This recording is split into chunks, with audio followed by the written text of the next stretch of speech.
আসসালামু আলাইকুম প্রিয় দর্শক, আপনারা কেমন আছেন? আশা করি আপনারা ভালো আছেন, আমিও ভালো আছি।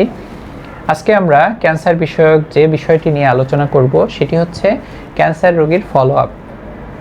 প্রিয় দর্শক, ফলো আপ জিনিসটা আসলে কি? ফলো আপ কি ট্রিটমেন্টের পার্ট? ফলো আপ কেন করব? আমার তো রোগ শেষ হয়ে গেছে, চিকিৎসাও শেষ হয়ে গেছে, তাহলে আমি এখন ডাক্তারের কাছে কেন যাব? এই বিষয়টি আমাদের সবার মনের মধ্যেই, যে সকল রোগী যারা ক্যান্সার জয়ী হয়েছেন, যারা সুস্থ আছেন, তাদের মনের ভিতরে কিন্তু এই বিষয়টি আসাটাই স্বাভাবিক। কিন্তু প্রিয় দর্শক, ক্যান্সার রোগটা এমন একটি রোগ এবং ক্যান্সার কোষের যে ধরন সেটি হচ্ছে যে একটি কোষ বারবার রিজেনারেট করতে চায়। ক্যান্সার কোষের মধ্যে যেই ব্লুপ্রিন্ট আঁকা আছে ডিএনএর মধ্যে, সেই ডিএনএর টেন্ডেন্সি হচ্ছে এই কোষটি বারবার তৈরি হওয়ার একটা চিন্তা করবে, বারবার সুযোগ পেলেই এটি বারবার ফিরে আসার একটি চিন্তা করবে। তো কিন্তু সেই সুযোগটা আমরা তাকে দিতে চাই না। এই জন্যই ফলো আপ।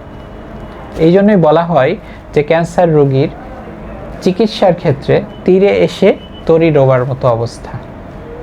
আপনি যদি শত্রুকে হাতের কাছে পেয়েও যদি তাকে নির্মূল না করে আপনি যদি লালন পালন করেন, তাহলে সে বড় হয়ে আবার তো সে শত্রুই হবে, সে শক্তিশালী হয়ে আবার তো আপনার বিরুদ্ধেই দাঁড়াবে।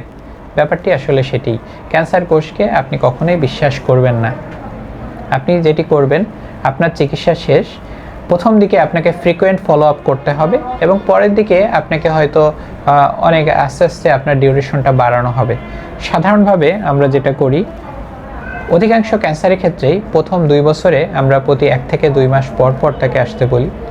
পরবর্তী 3 বছরে আমরা তাকে 3 থেকে 6 মাস পর পর আসতে বলি এবং তারপরে প্রতি বছরে আমরা একবার তাকে ফলো আপ করি। প্রিয় দর্শক, ফলো আপে আসলে আমরা কি দেখি? একজন রোগীর স্টেজ অনুযায়ী, রোগের পর্যায় অনুযায়ী আমরা তার ফলো আপটা করি এবং সে অনুযায়ী প্রথমে আমরা তার হিস্ট্রি নেই, তার ফিজিক্যাল শারীরিক অবস্থাটা আমরা দেখি, শারীরিক কন্ডিশনটা এক্সামাইন করি, তারপর বিভিন্ন প্রয়োজনীয় ইনভেস্টিগেশন করে থাকি। এভাবে আমরা নিশ্চিত হই যে তার শরীরে আর ক্যান্সারের কোষ নেই। তো প্রিয় দর্শক, এরপরে তার বড় কোনো পরীক্ষার কিন্তু সবসময় প্রয়োজন হয় না, বা অ্যাক্টিভ চিকিৎসারও তার কিন্তু প্রয়োজন হয় না। আমাদের ক্যান্সার চিকিৎসার প্ল্যান কিন্তু ধাপে ধাপে চেঞ্জ হয়।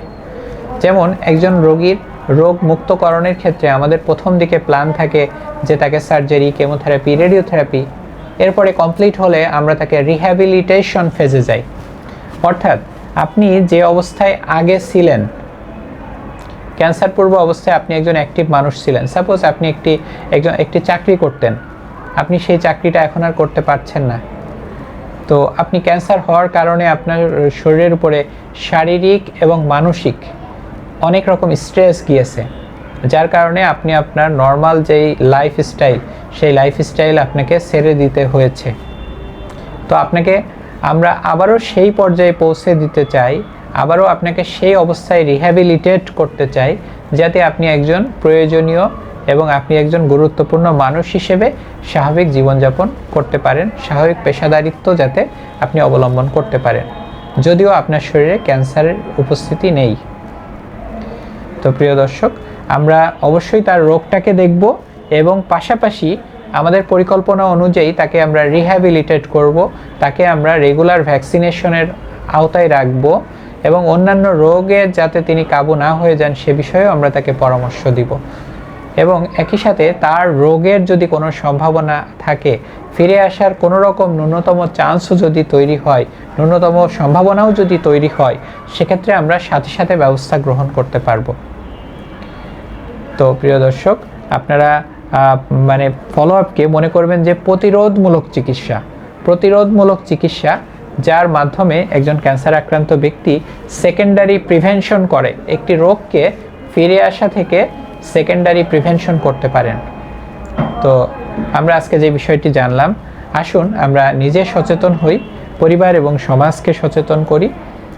আপনার সকলের ঐকান্তিক প্রচেষ্টায় দূর হোক ক্যান্সার চিকিৎসার সকল অন্তরায়। সবাই ভালো থাকবেন, সুস্থ থাকবেন। আসসালামু আলাইকুম ওয়া রাহমাতুল্লাহ।